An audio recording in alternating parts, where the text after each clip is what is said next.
5K row. Yeah. So a cyclical aerobic test. I think we both did this did we both do it on Friday? I did it on Friday. I did it on Friday. I did it the day after. Lactic repeat. Yep. Probably not ideal in practice, like going back to back. No, we should have definitely, if we wanted output to be at 100% and not 98%, we should have just completely rested the next day, maybe done some MAP 10 stuff, easy aerobic work, walks, stuff like that, maybe some blood flow. But yeah, best practice, don't do that after a tough bout like we experienced on Thursday. Yeah, but again, like life, I didn't want my life to stop to do these damn assessments, and I knew I wanted to go and roll on Saturday, so I couldn't do it on Saturday. So yeah, and I knew I was going to approach the 5K at like an incremental, let's call it 90% all the way up to 95%, and never push aerobic threshold.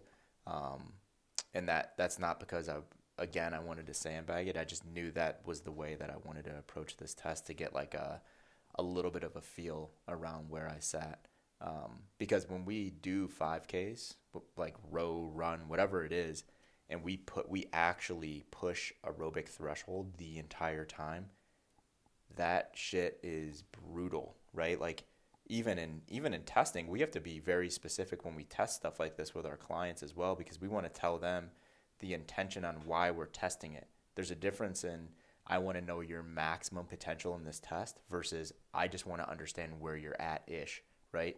So instead of just saying 5K time trial, you have to give some context behind that, because pushing aerobic threshold for 18 to 25 minutes, wherever your client sits, that's an experience, right? Like all the stuff that we just talked about with lactic repeats, very similar when we push aerobic threshold for that amount of time.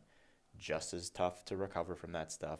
Not good, not healthy. So just because it's an aerobic test doesn't mean that it's a healthy test for everyone to do at capacity. So for context, that's why I wanted to do, a 90 to 95%, just to get an idea of where I sat. Could I knock off a couple seconds? Of course, but I didn't want to. Yeah. So what were your splits roughly, and what was your end time? End time was 1856. Yeah, 1856. So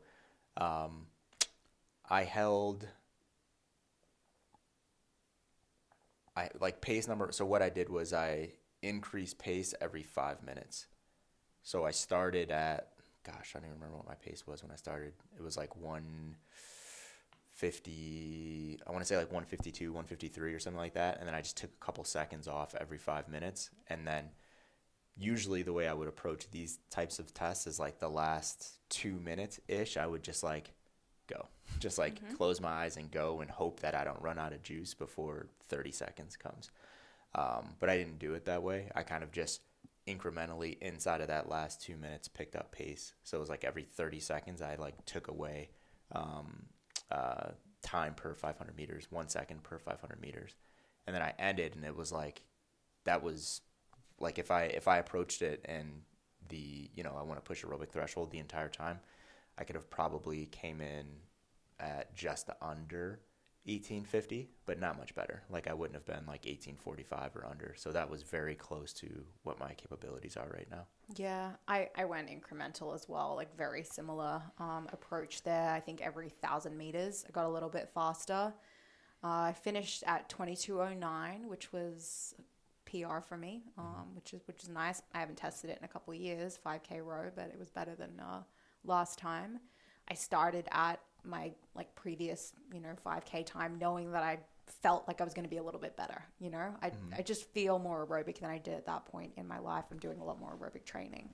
So I think I started around 2:15, held that super comfortably for the first 1,000 meters, took a couple seconds off for the 4,000 meters after that. The last 1,000 meter block, every 250 meters, I went like a little hotter, and just sent it on the last 250. But it felt good. Like I really didn't, my butt was a little sore, 5K row, but I actually enjoyed the process. It felt like a bit of a game and an experiment, taking an incremental approach like that. I felt like I was learning something about myself throughout those 22 minutes, and finished at the end. Took a couple minutes to kind of catch my breath and spun on the bike for 15 minutes, but felt good. Mm-hmm. Yeah, I think I always like to look at longer tests like this because I would say relatively this test is longer based on what a lot of people do. I'd put it in like 3 categories where it's like 3 categories in how to improve this test. So category number 1 would be just volume. Like you have the avatar that just needs to spend more time on the rower and their 5K will get better. Then you have avatar number 2, which you have to look at comfortability, where it's like they just have to be a little bit more comfortable going a little bit faster on the rower. So that's when we start to look at that like typical, we split them into quarters and we do race pace stuff, and we don't even have to increase race pace. We just make them more comfortable somewhere around their race pace. And like, let's say avatar number 1 comes in at 25 minutes on their first 5K. Just give them more volume and they'll get better. Avatar number 2 comes in at like 20 to 23 minutes. And it's like, they just need to get comfortable at their race pace. And then you start to get your sub 20 avatars, and those avatars fall into that intensity bucket that I would put them in, where it's like, they need to get comfortable way under their race pace to actually get better. Because we talked about it a little bit earlier in the week. When we start getting into people that have like 16, 17, 18-minute 5Ks, that's just moving, right? And then we talked about 16 minutes. It's like very few people in the world can do a 16-minute 5K, right? Like that is unbelievable for someone to be able to hold on for that. So that person, you wouldn't give them just like a bunch of volume on the rower and expect them to get better at the 5K. So just, I think if people could just understand that framework a little bit and understand where their clients sit inside of that, I think that'll create a lot of clarity on how do you get someone's 5K better? Because we hear that question all the time. It's like, how do I improve 5K? Do I do the quarter method and go at race pace for everyone? And it's like, well, yeah, that would work for everyone except for like your 16 minute-er, but maybe they just need more time on the rower. So I think we get too cute and too specific with people that have like 26-minute 5Ks. It's like, just row every Thursday with that person and retest it in 4 weeks and they'll get better.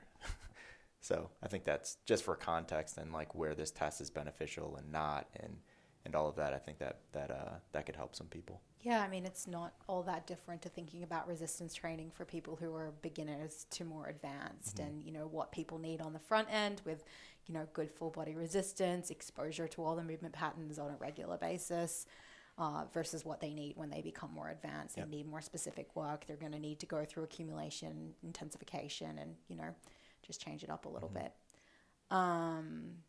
With the 5K row, I had a question. I'm completely blanking on what it was going to be, Carl. What was I going to ask you? Probably something around why my score was why so it was good. so fast. Yeah, why are you so that must have been. Oh, here's what it was.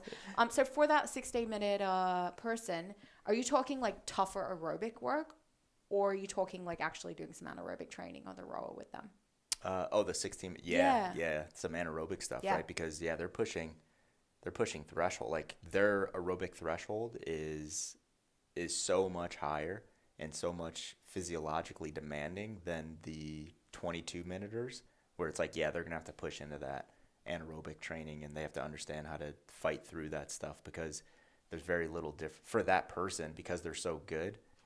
That is like there's a lot of anaerobic characteristics that's happening inside of their system when they're going through that test, versus someone that's 22 and they're like, going to approach this incrementally and I'm going to walk away and feel good after it. It's like that person that's coming in sub 16 isn't approaching it that way. No, I would much prefer the approach.